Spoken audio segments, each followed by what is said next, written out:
Shalom, selamat pagi. Tuhan Yesus dahsyat dan luar biasa. Dan biarlah hari-hari ini kita terus dibukakan oleh Tuhan, disingkapkan pikiran hati kita, sehingga kita bisa semakin mengenali Tuhan lewat kebenaran firman-Nya yang terus-menerus sedang kita pelajari, sedang kita bangun di dalam hidup kita. Karena tidak ada hal yang paling indah, terpenting selain kita membangun hidup kita di atas firman Tuhan. Karena hal itulah yang akan membuat kita tetap bisa kuat, tidak tergoyahkan. Karena kita hidup bukan karena roti, perkara-perkara lahiriah, tetapi kita hidup karena firman Tuhan. Karenanya jangan lupa hari ini kita membaca kitab 1 Samuel pasal 18 sampai pasal 19 ayat ke-24. Dan kita membaca Yohanes pasal 8 ayat 31 sampai ayat yang ke-59.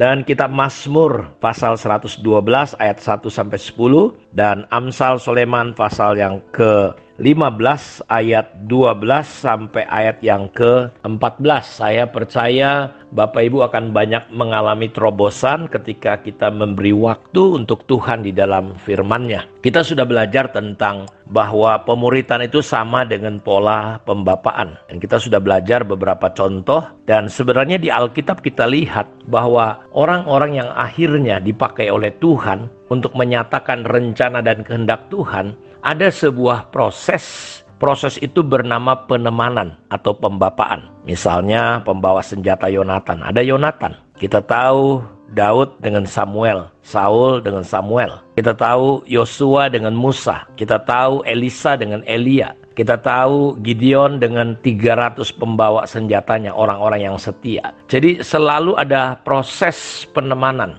proses pembapaan. Dan saya percaya bahwa pemuritan atau seorang pemurid, dia mengalami sebuah proses penemanan dari tidak kenal Tuhan, tidak percaya sampai jadi percaya, lahir baru. Tapi tidak berhenti sampai di situ. Perlu ada proses penemanan terus menerus sampai diharapkan dia menjadi dewasa. Dewasa di sini adalah saudara kita menjadi serupa Kristus di dalam pikiran, pandangan, rasa kita. Karena saya percaya puncak panggilan hidup kita sebagai orang Kristen, sebagai orang percaya itu adalah menjadi seperti Kristus. Puncak panggilan kita bukan jadi seorang pendeta, bukan jadi panitia Natal, bukan jadi panitia KKR, bukan hanya sekedar jadi penatua, diaken, pengerja gereja, atau kita menjadi pengurus pendeta-pendeta terkenal. Tetapi panggilan tertinggi hidup kita, karena itu dalam proses pemuritan, di sini penting sekali untuk kita ditemanin sampai kepada puncak panggilan hidup kita. Dalam 1 Yohanes 2:6 dikatakan begini, barang siapa mengatakan bahwa ia ada di dalam dia,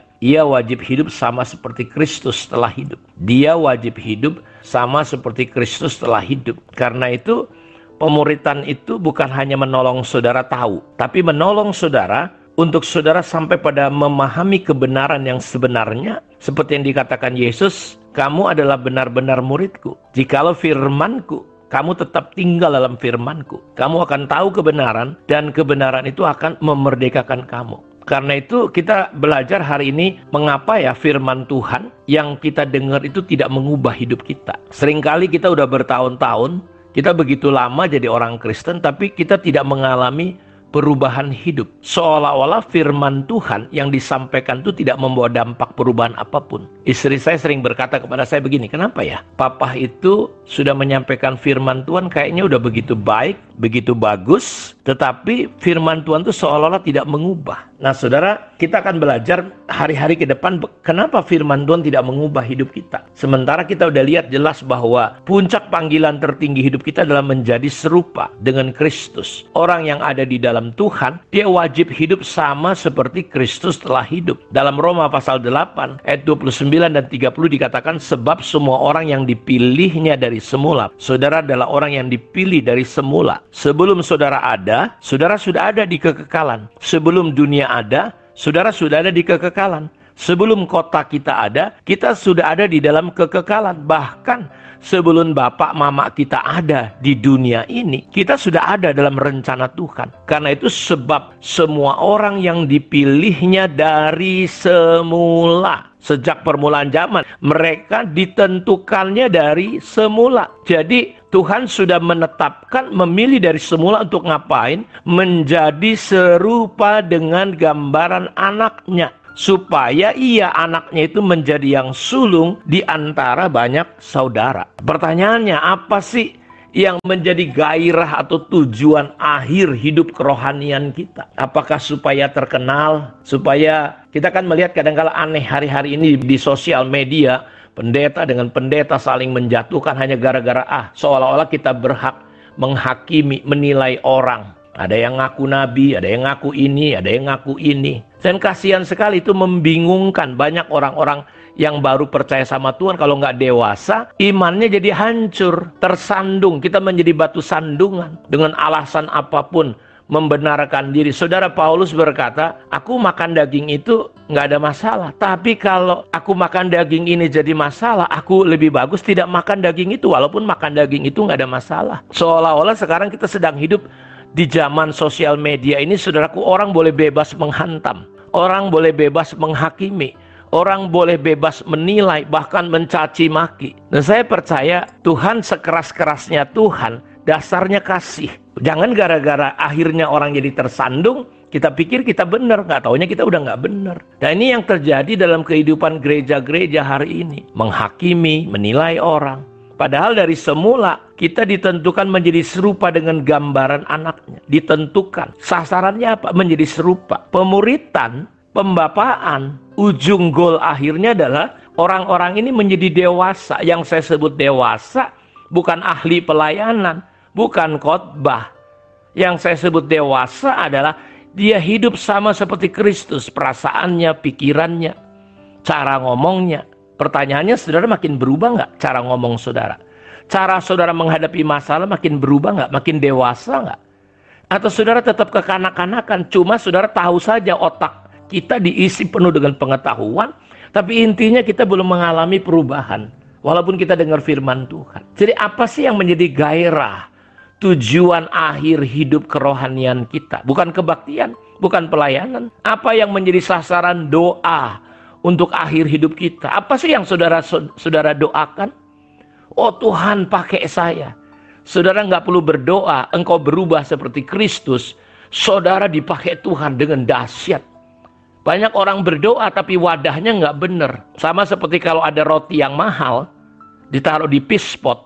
Roti itu jadi nggak ada nilainya. Karena itu bangunlah iman kita di atas dasar iman yang paling kudus.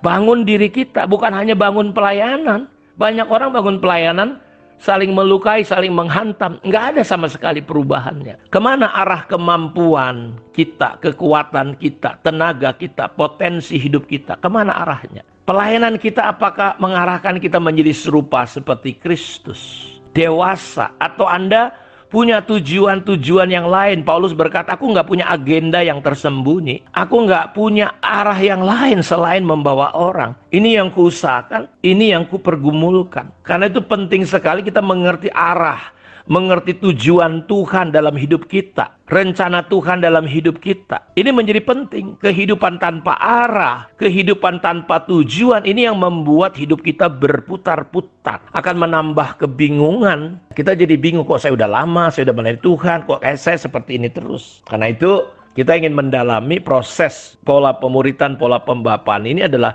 proses penemanan untuk mengarahkan kita sampai pada goalnya, ujungnya benar, serupa Kristus.